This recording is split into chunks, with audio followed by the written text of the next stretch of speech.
scariest true stories for Halloween. Story 1. When I was really little, my parents would let me stay up late on the weekends and watch TV until I fell asleep.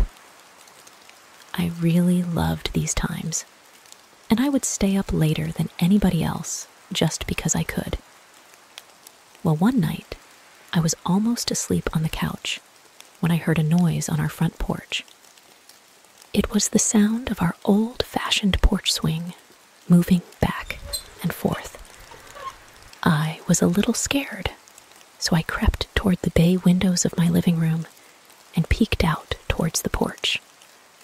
Sitting on my front porch swing was an older woman, probably in her 50s, wearing nothing but a nightgown, covered in blood and holding a huge kitchen knife. I flipped out immediately and ran screaming into my parents' room, but was too terrified to form words. My parents saw that I was upset, but when I finally was able to tell them what I saw, my dad got really angry and told me that it was just a dream and to go back to bed. I refused and kept crying and screaming until he had had enough and snatched my arm and dragged me towards the front door to prove that nothing was there. I kicked and screamed all the way, trying to make him stop, but he kept pulling me. Finally, we got to the door. He unlocked it, swung it open, and said, "See, there's nothing." To this day, I have never seen the look of fear and shock that was on his face when that woman turned and stared at both of us, and slowly stood up with a knife.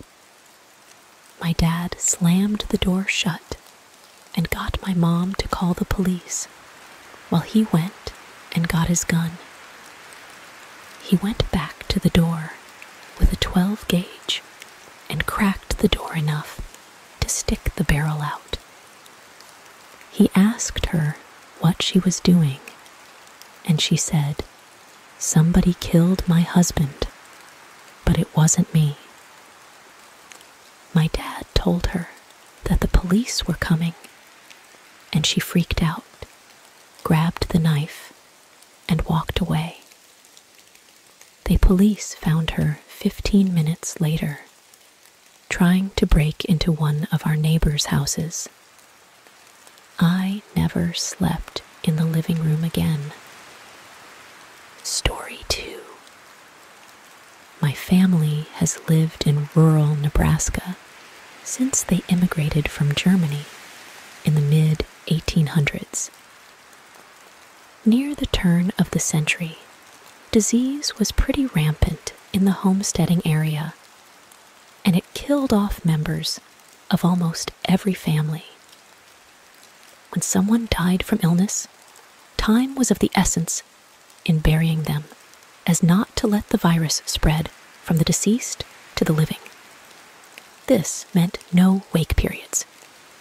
So an aunt of some unknown number of greats, preceding her relationship to me, dies of some disease, and she gets buried in the family cemetery on the homestead.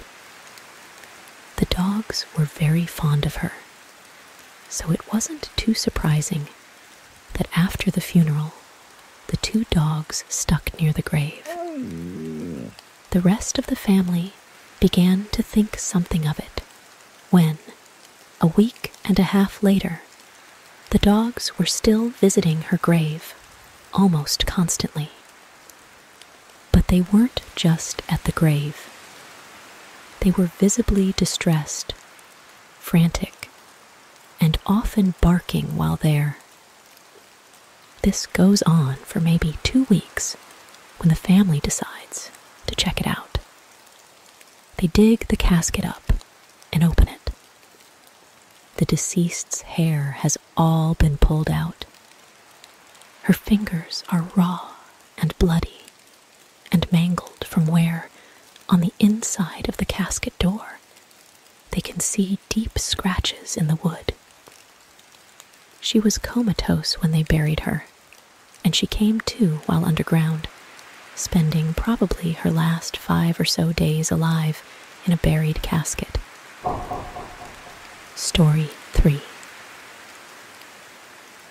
When I was about 13, my mom and dad invited round our previous neighbors from the block of flats we lived in until I was 5 years old.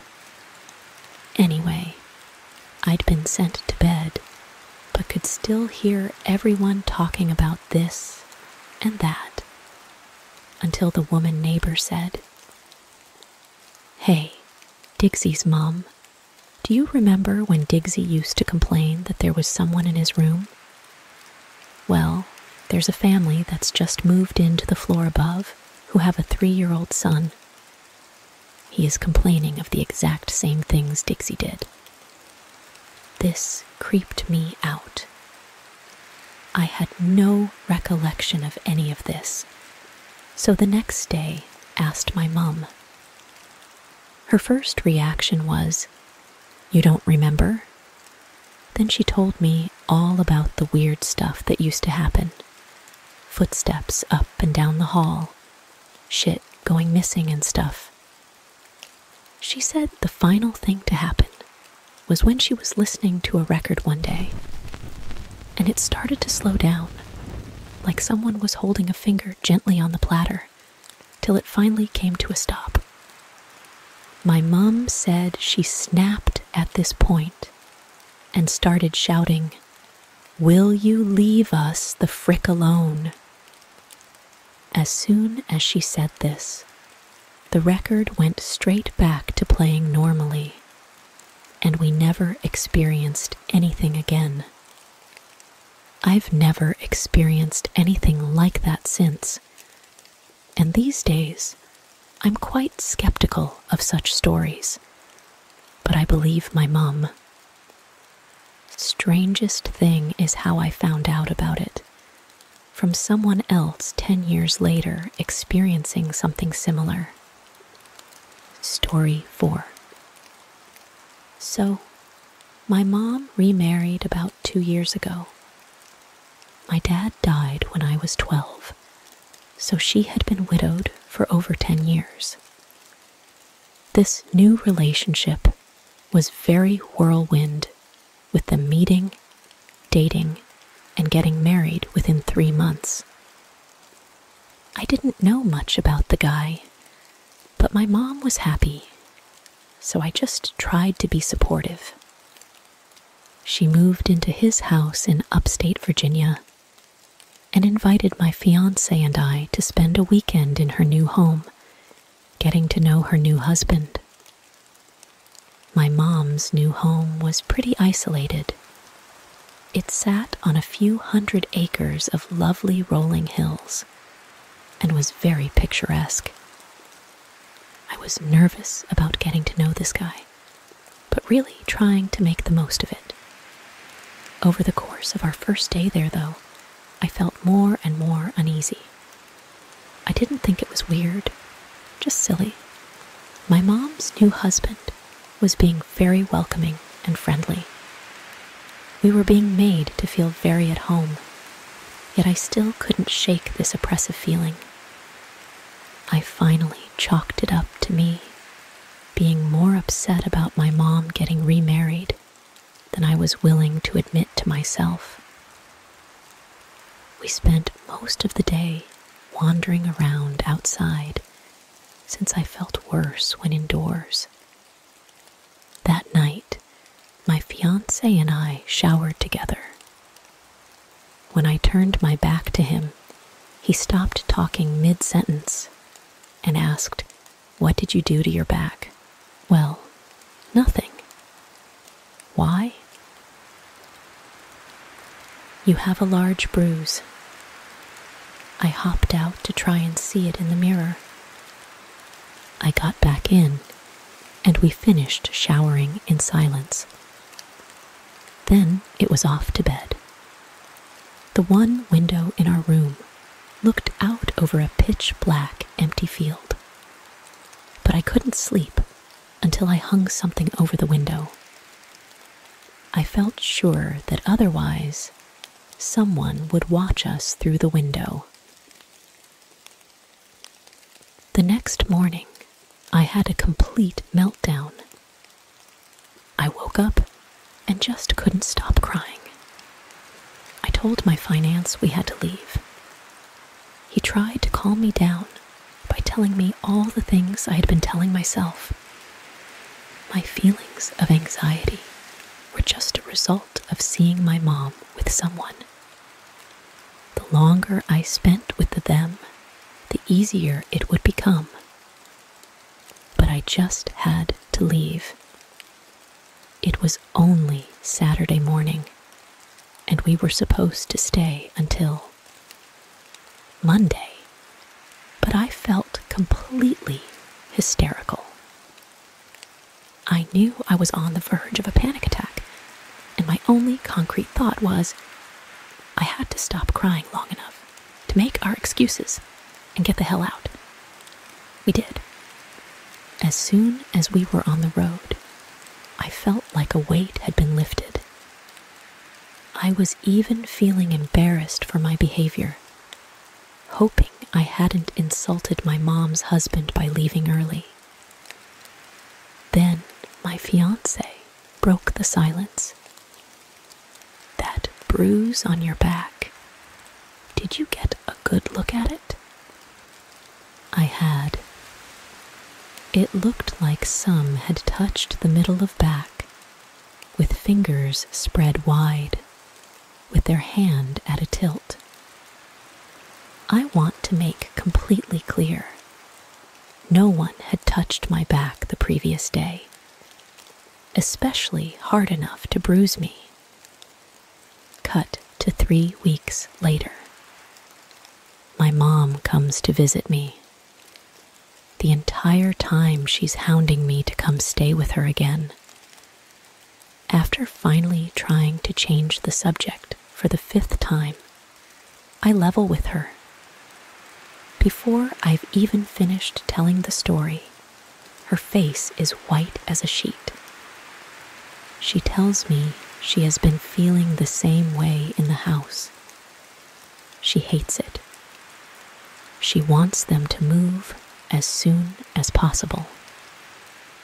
And the real kicker, her new husband's previous wife, shot and killed herself right outside, in the same field our room window overlooked.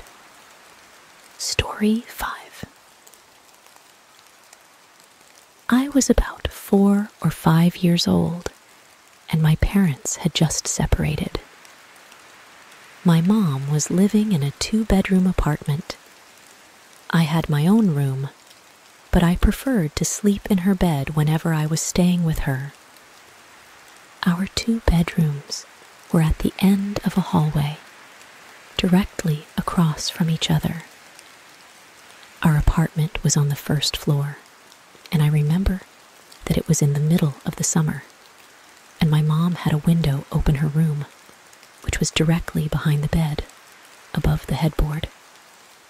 Anyways, I woke up in the middle of the night and remember sitting up and seeing that our cat was sitting in the door frame of my mom's room. Her door was open and you could partially see into my bedroom. This was strange because our cat was typically always in bed with us. As I was watching him, he walked into my bedroom and meowed. I turned to face my mom and wake her up. In the 3-4 seconds it took her to wake up and ask me what was wrong, we both looked back up in the doorframe, and there was a man standing by my open door, making his way out of my bedroom. I still don't know how she managed to do it so quickly, but my mother proceeded to pick me up and literally throw me out of the screen window. Again, we were on the 1st floor, and it was maybe a 3-foot drop to the ground. She quickly followed we were able to start screaming for help, and someone called 911. The police came, but didn't see any signs of forced entry. Only that our front door was unlocked, which led them to believe the man must have exited that way. The strange thing was that my mom swore up and down that she had locked the door that night with the deadbolt and chain lock. About a week later, she was cleaning the kitchen and opened up our water heater closet and found a notebook with names and drawings, as well as a pair of gloves and some gum wrappers. The police were called again, but all they could do was speculate that the man had been in our house and hid until we were asleep. Story 6. A terrifying but true story I experienced when I was 12. I moved to my dad's when I was 10 and didn't know anyone in the area except for the family my dad was friends with. Single mom with 3 kids. Luckily, there was a girl, I will call her Jessie, a couple years older than me, 12 at the time I met her, and we got to know each other a little over a couple years. We weren't close, but ended up having the same friends. One night, my friend Rob was hanging out with Jessie and her younger brother.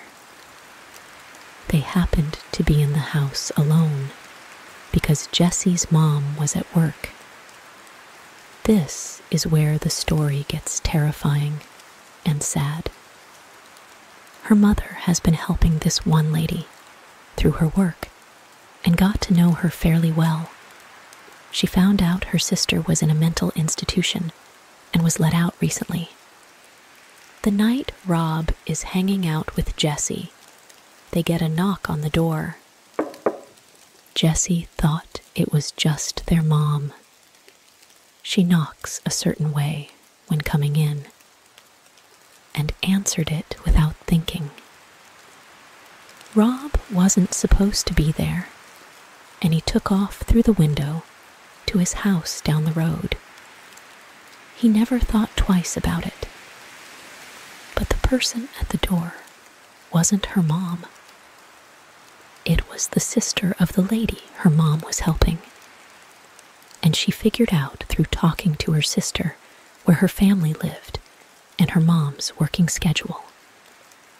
She came in, and this is where I don't know details, and I'm glad I don't.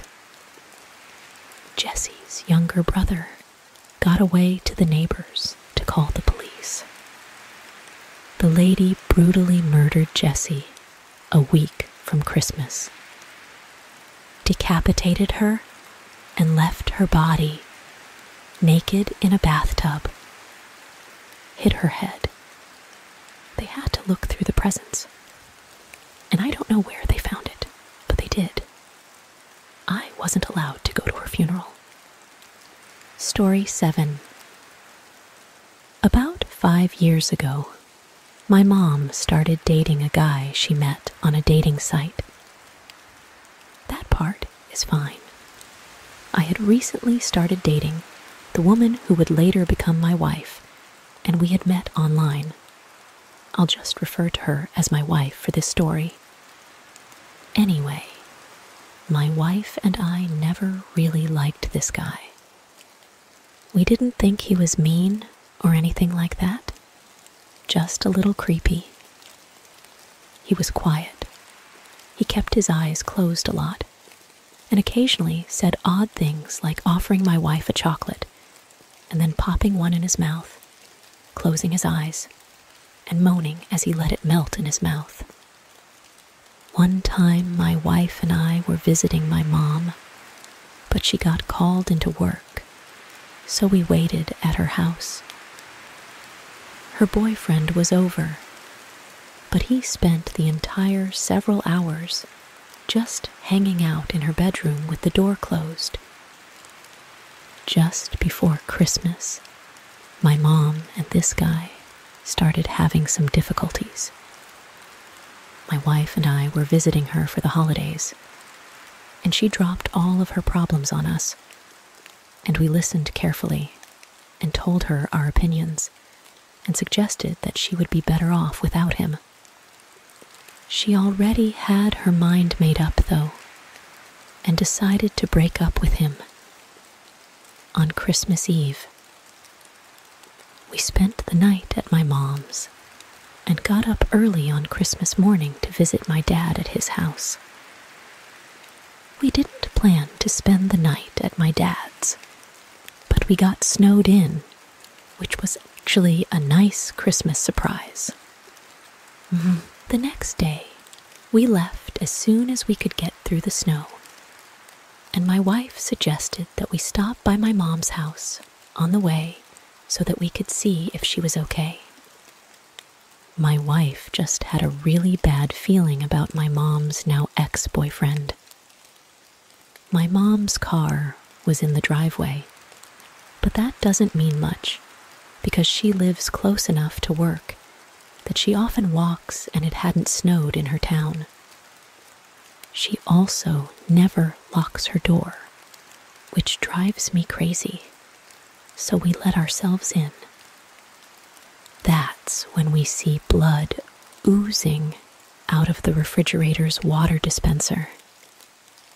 It had filled up the spill container and was leaking onto the floor and had made a puddle. My wife screamed and I freaked out. I fully expected to see my mom's head in the freezer. I nervously opened the freezer to find a bag of frozen cherries that had been opened, crammed into the freezer so that it fell onto the ice dispenser and melted. Story 8. My oldest brother, now deceased, was almost a human killing machine. He could spot game other people couldn't see. One day, I was out hunting with him, and he used my shoulder as a rest and killed a crow I couldn't even see until it exploded. I do not condone killing crows. He rarely missed. One day, we were out fox hunting in the winter. Fox are very smart animals, and in the winter, you sometimes come across them sleeping on top of hills, probably because the sunshine keeps them warm. We are walking along, and Bro says, "Stop," down in a whisper. About 300 yards away is a fox, all curled up on the top of a hill. So he lies down and prepares to make his shot. Just after he flipped the safety off, a second before pulling the trigger, the fox basically does a 180 on the snow, still as a ball. It turned out the fox was a fox hat. Some douche wearing a fox hat decided to drive a snowmobile on somebody else's property, and my brother would have taken his head off if he hadn't moved. Story 9. This is the late 80s to early 90s. I was around 6 or 7 years old. I am at home with my sister, who is 14 or 15 at the time. We grew up in a small Texas town. Everyone knows everybody. We are home alone this particular night, and my folks let my sister babysit me frequently. We always got along due to our age gap. Anyway, it is about 8 p.m. in the winter. Deserts get pretty damn cold. So it is dark, and we are in the common room since that is where the TV was. Watching 60 Minutes or 48 Hours or Hard Copy or something. Those 1-hour news pieces on CBS that chronicle large crimes in depth, trafficking, murders, kidnappings, and the like. Basically, a gritty Lifetime special. this one was a typical story. Guy next door, who was quiet, went on a rampage in his next-door neighbor's house, mutilating them and kidnapping their young daughter. Well, the thing about our house common room is the door leading to the backyard was a large glass door on a wall of floor-to-ceiling windows. Nothing but blackness beyond it, unless you have the back light on. We did not. The front door is on the other side of the room with a small entryway. This is a solid door, so you cannot see what is beyond it, with a glass storm door on the outside of it. About 45 minutes into the show, they are talking about the ongoing manhunt for this crazy guy, and suddenly, the front door bangs like crazy. We jump the frick up and scream like banshees. Dead silence now. The only lights on in the house are the kitchen down the hall from the common room we were in, and the light from the TV. We start thinking something on the porch. We had some planters and a rocking chair out there, had simply blown against the door. This was West Texas. Crazy strong winds out that way. Well, a minute or two of silence, and us holding each other. Post-adrenaline overdose passes. Just when we are about to declare everything is safe, we hear the storm door on the outside of our front door close. Someone had to have opened that door to be able to bang on the front door like that. We are both frozen in the middle of the room on the floor, where we have been watching TV. My sister crawls over to the TV and turns it off. It was an old TV, so you had to turn that metal dial to switch it off, which it does with a mildly loud thunk. Now it is just us, in a room dimly lit by the kitchen light down the hall. I do not remember how much time passed with my frozen and my sister still crouched by the now off TV. But we kept making eye contact, then looking at the front door. I remember this part vividly. I am on my knees, sitting on my feet, and I turn around to look at the back wall of windows and glass door. We hear, and I see the back door knob turn. It was locked on the knob, but not deadbolted. It rattles slightly, as if someone is gently trying the handle. Neither of us make a sound, just held our breath. Then the pounding was as loud as all hell. Someone is trying to force the door open, just jerking it back and forth. The whole wall of windows is vibrating violently, and I can see with each jerk of the door how my slight reflection gets fuzzy, then clear, then fuzzy. My sister flips her shit and screams bloody murder. I am still frozen on the floor. She gets up and basically drags me into her bedroom, slams the door, throws her mattress and anything she can in front of her door. Thankfully, she had remembered the phone, one of those ungodly heavy beige plastic long metal antenna portable phones. We still had to dial the sheriff there, and in her panic, didn't remember the number. She just hit redial on the phone. It was one of her friends, and she tells them in broken gasps that someone is trying to get into our house and needs to get here right now. I am curled up on the floor and cannot stop shaking. We don't hear anything else until we see the headlights of my sister's friend and her parents driving up to the house. We never did find out who was at the door or why. There were no signs of anything happening but a couple of scuff marks on the bottom of the back door that we could not remember if they were there beforehand or not. Nothing like that has happened to me or her since. But for damn sure, we never forget to lock a door after that.